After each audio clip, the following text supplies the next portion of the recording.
Salut l'Afrique, salut le monde et bienvenue dans cette autre sortie de santé globale. Aujourd'hui, dans cette vidéo, nous allons faire un focus sur une épice, un ingrédient qui figure dans toutes nos sauces. Elle y constitue même une place centrale, fondamentale. Que le repas soit cuisiné à la maison ou tout aussi bien dans les différents fast-foods, on le retrouve. Et par moments, mais il nous est proposé à côté de ce repas comme complément, comme additif. Alors vous l'avez certainement deviné, je parle du piment. Si tout le monde sait que le principal effet du piment, c'est de produire une sensation piquante sur nos papilles gustatives, peu de personnes savent réellement quel effet, quelle répercussion sa consommation a dans notre organisme. Je parle ici de répercussions tant en termes de répercussions positives, mais également des effets de danger, des effets négatifs, d'une surconsommation de ce fruit dans l'ensemble de nos repas. C'est ce qui fera l'objet de cette vidéo. Mais avant d'entrer dans le développement du sujet, je vous exhorte à faire deux principales choses. La première, c'est de vous abonner à cette chaîne et surtout n'oubliez pas d'activer la petite cloche juste devant, ce sont les notifications. En effet, elles vous permettront d'être parmi les premiers informés de l'apparition de nos nombreuses vidéos qui traiteront des questions de santé tout aussi pertinentes et dignes d'intérêt pour vous. La seconde chose que vous pouvez faire, c'est d'aller dans la barre de description et cliquer sur le lien pour recevoir gratuitement le petit livret que j'ai écrit pour vous et qui s'intitule La panacée de l'esprit. En fait, également, ce n'est pas un livre spirituel, mais c'est tout simplement un guide santé dans lequel je vous révèle 18 secrets qui vous permettront de vivre le plus longtemps possible et ce, sans naturellement tomber malade. On se retrouve à tout de suite pour le développement de la vidéo.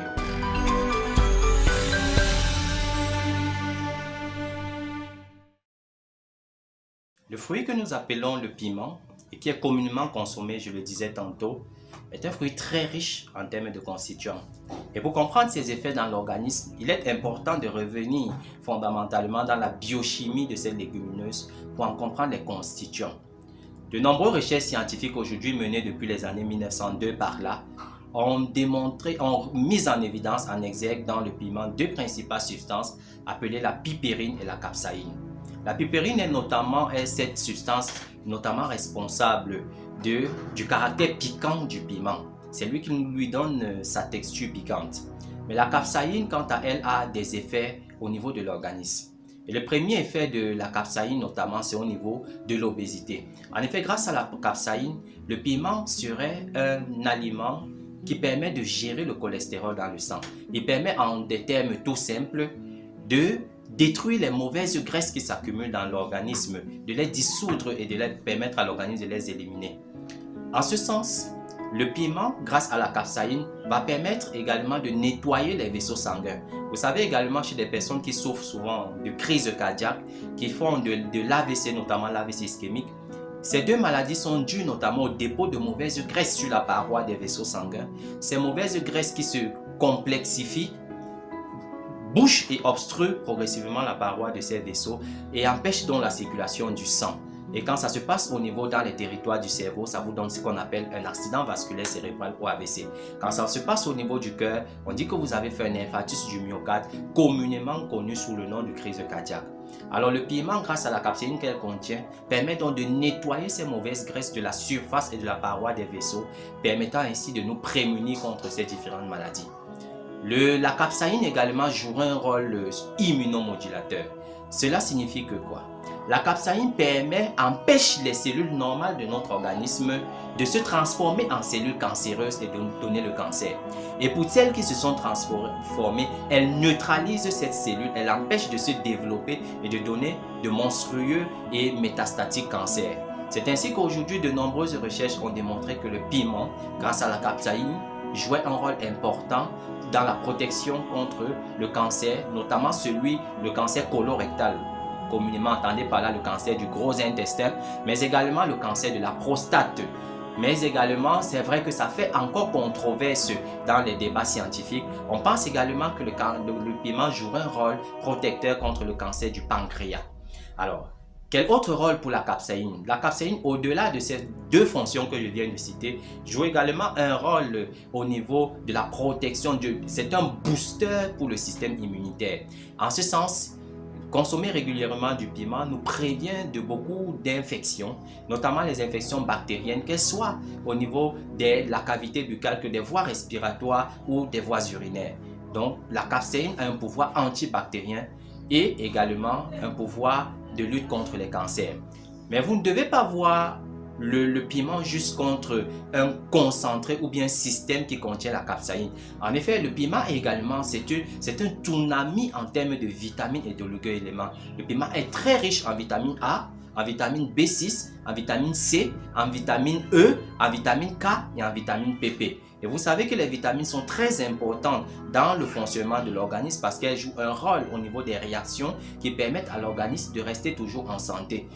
Mais également, le piment est également riche en de nombreux ions tels que les ions potassium, tels que les ions magnésium, mais également riche en manganèse. Autant de substances qui participent à maintenir l'hydratation, mais également à maintenir en bonne santé le rein, mais également le cerveau, le cœur, les muscles, les os et le tube digestif.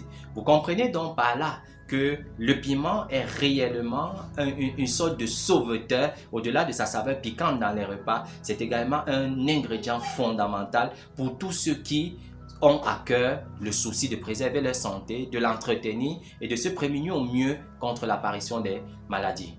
Mais également, le listing de ces vertus ne doit pas fermer vos yeux sur les potentiels dangers que peuvent représenter le piment pour celui qui en consomme, notamment en excès. Sachant que l'excès de tout nuit, alors il faut savoir qu'il faudra mettre la pédale un peu douce sur la consommation du piment, dans la mesure où l'excès dans la consommation du piment peut être responsable chez vous d'irritation de l'estomac. Vous pouvez vous retrouver avec des gastrites, ce qu'on appelle communément le mal d'estomac. La consommation excessive du piment peut également vous donner ce qu'on appelle un reflux gastro-œsophagien. Vous appelez ça régulièrement le reflux gastrique. Vous avez des remontées acides au niveau de la poitrine qui sont très chauffantes, très calorifiques mais également très désagréables pour celui qui subit tout cela. Une consommation excessive du piment est également responsable de ce qu'on appelle le syndrome du côlon irritable. Ah oui, vous vous êtes déjà rendu compte, après un festin, un repas très copieux et très pimenté, à vous retrouver le lendemain, avoir des douleurs abdominales, très mal au ventre, mais également à faire de la diarrhée quand vous allez à la selle. Cette douleur abdominale, cette diarrhée sont dues aux effets de ce qu'on appelle le syndrome du côlon irritable ou de l'intestin irritable, causé notamment par un abus de consommation du piment. Donc, gare à vous et les diarrhées et au mal de ventre si vous en consommez un peu trop.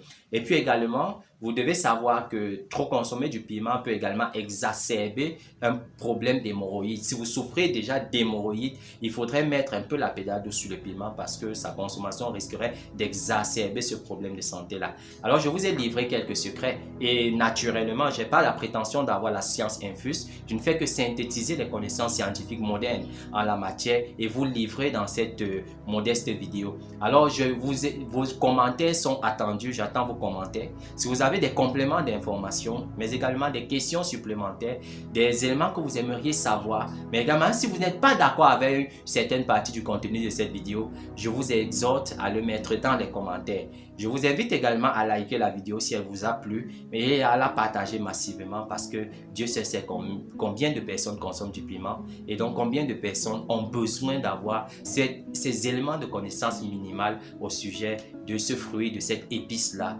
qui fait partie aujourd'hui à part entière de tous nos repas. On se dit donc à très bientôt dans une prochaine sortie de Santé Globale. On se dit donc à très bientôt. Restez scotchés sur la chaîne YouTube Santé de l'heure. À très bientôt et rendez-vous dans une prochaine sortie. D'ici là, portez-vous bien et n'oubliez certainement pas qu'il n'y a rien de plus important dans votre vie que votre santé. Je dis bien rien de plus précieux dans votre vie que votre santé. À très bientôt.